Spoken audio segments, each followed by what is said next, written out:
welcome back to Mysteries Channel. Today I wanted to try to play a game with you. Something new, I haven't done it before, and the rules of the game are super easy. Basically, I'm going to tell you about a person, their life, and how they contributed to humanity, and you're going to guess who it is. Hopefully you know who it is. Maybe I'm the oddball out. I'd never heard of this person at all, and I came across her while I was researching the blood video. She has made huge contributions to society, people all over the world, and I even want to say that she has saved people all over the world, and yet I had no idea she existed. Not even a little bit at all. Now, I feel like there's a conspiracy here, and some people think it's one thing, others think it's another thing. I have my own theory on that, and I'll throw that in at the end of the video. So, let's play the game. Who am I? She was born in 1920 in Roanoke, Virginia. When she was 4 years old, her mother was giving birth to her 10th sibling, and her mom passed away during childbirth. At this point, her dad, realizing that he has 10 children to feed and care for, and it's just him, has to make a really hard decision and disperses the children to family members that live in the Virginia area. She goes to live with her grandfather.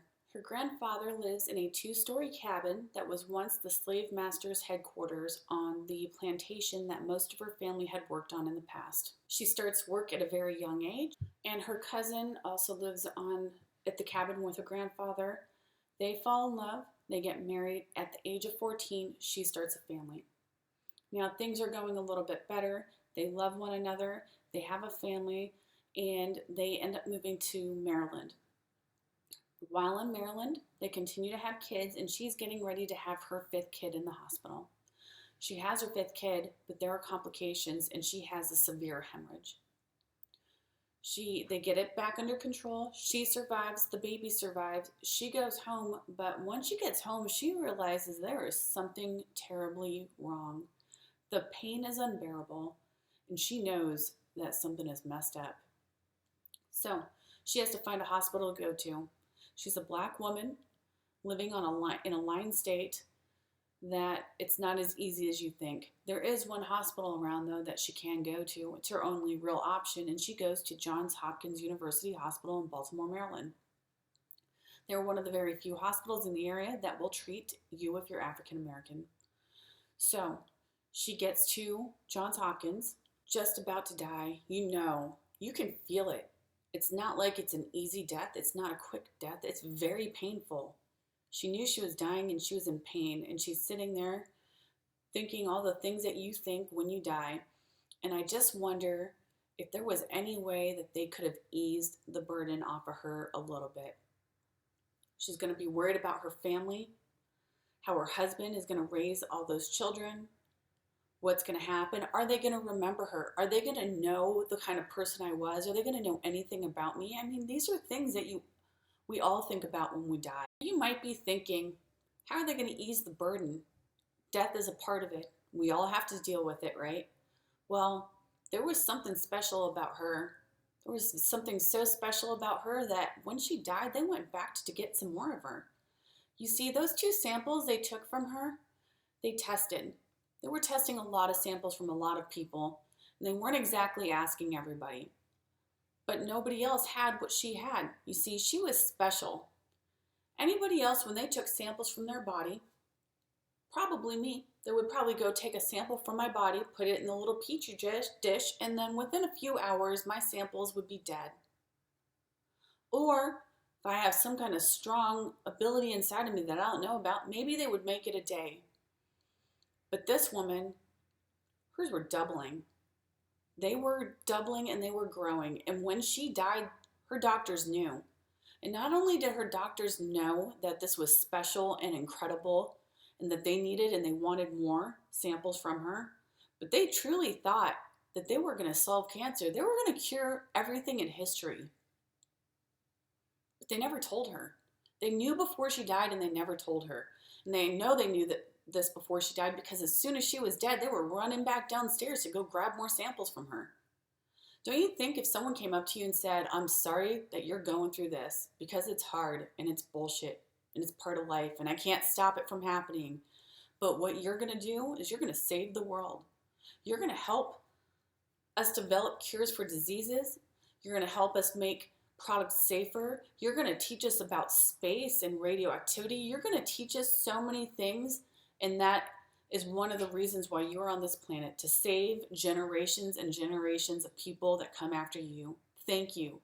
Thank you so much, Henrietta Lacks, for even being alive, for coming to this hospital. Can we please have another sample? In a real world where people weren't kind of, shitty, that's how it should have gone down. But that is not how it went down for this woman or her family. This is how it went down. They tested her samples. They see that she is something that they haven't seen before, and they truly think that they are going to save the world with this. They want to. They didn't have a bad intention, but they did something wrong, and instead of fessing up to it, they lied and they hid it for years and years and years. Now, the doctor that went back downstairs and took the sample named it the HeLa cell. HeLa was HE for Henrietta and LA for Lax. But when he wrote down the patient, he made up another name. Why did he do this? Because he didn't ask for her permission to test her cells in the first place, and he most definitely didn't ask for her family's permission to wait till she was dead to go and take some more from her. So, Johns Hopkins University has a doctor that has stolen cells from a body. He's not trying to do something terrible with it, but he did everything wrong, and it's completely unethical. And that, my friends, is, I think, the reason why we didn't learn about her in school. It was their dirty little secret that they were willing to share with the medical community, and they did. They shared her DNA, her HeLa cell, with the entire world. Johns Hopkins will say they never charged a dime, and they freely sent this out to the entire world, but I have no way of proving it one way or another. And even if they didn't charge a dime for it, even if they made absolutely no money on this, plenty of people did. 17,000 patents came from the HeLa cell. 17,000. They shot her into space. They put her near radioactive waste. They used her cells to find out about allergies, medications, topical products. Anything that you would ingest or put on a body was tested against her cells. They believe that they eradicated polio with HeLa, Henrietta Lacks' cells. And yet nobody was ever told about her or anything. And here's where it gets crazy. Here's the only reason why we even know her name. When you watch documentaries and you do research on it, in the beginning, well, I'd like to say that they didn't know, but they knew. They knew that you had to have a sterile environment. This is the 50s, not the friggin' 1800s. They knew that they had to have a sterile environment, and this is also the nuclear age. They knew what they were doing, but they kind of acted like they were drunk, like they had gotten high off of the knowledge that they were going to cure the world. And they were just doing stupid things, random things that you normally wouldn't see scientists doing. And in the end, they corrupt every other cell that they were working on. They thought they were making huge strides in cancer research, and it turns out that all they did was corrupt everything.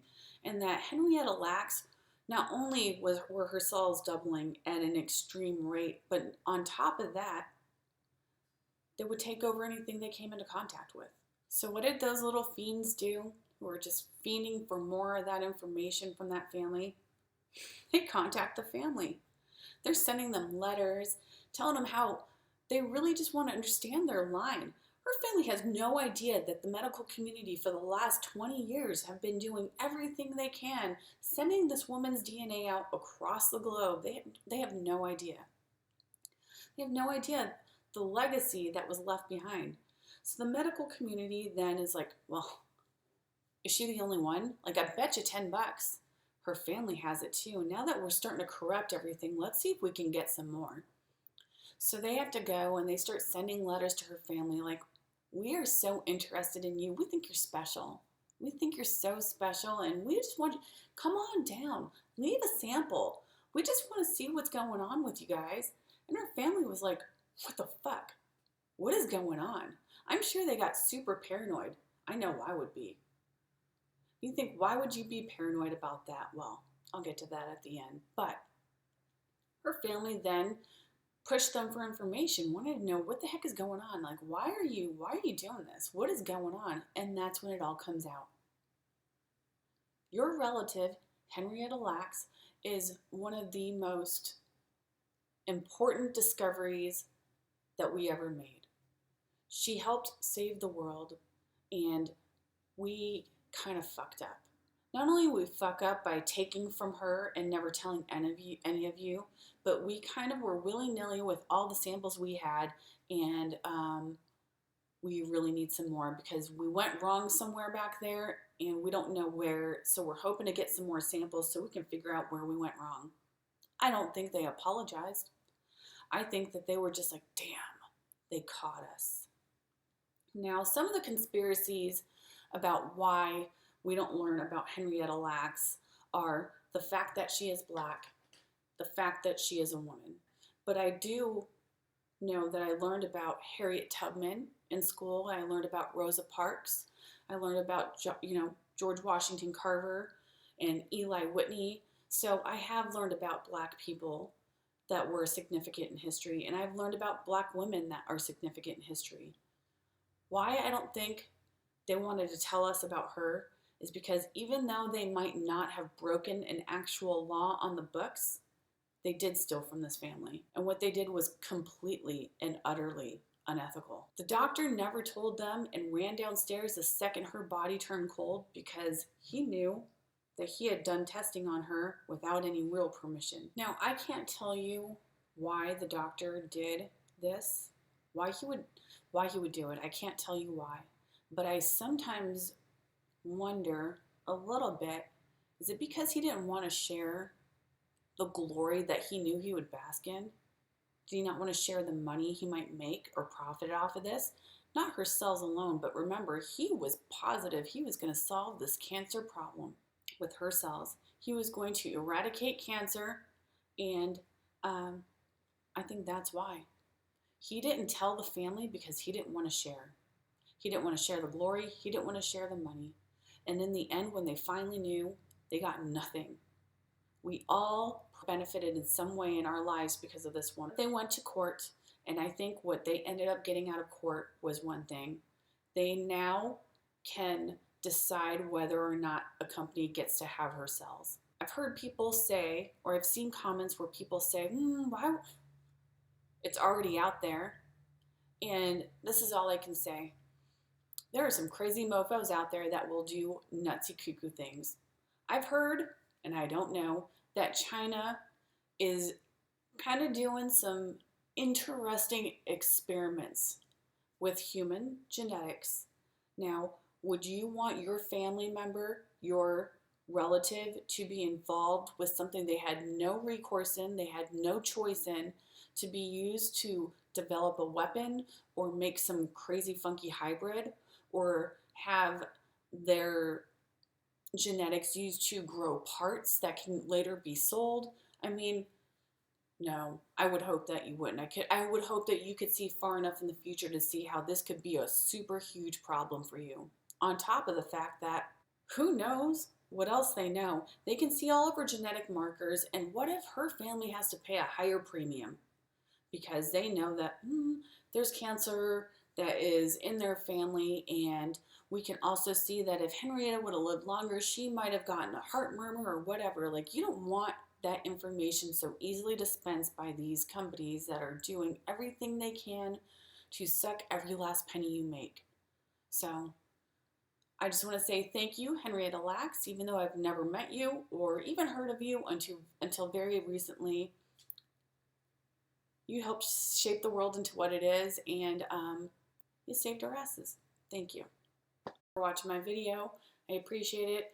I wanted to make this one because it's a shame that we haven't heard about her. And if you have heard about her, tell me in the comments section below, where did you hear about her? Was it in school? Around what grade? Because honest to God, nothing at all on my end.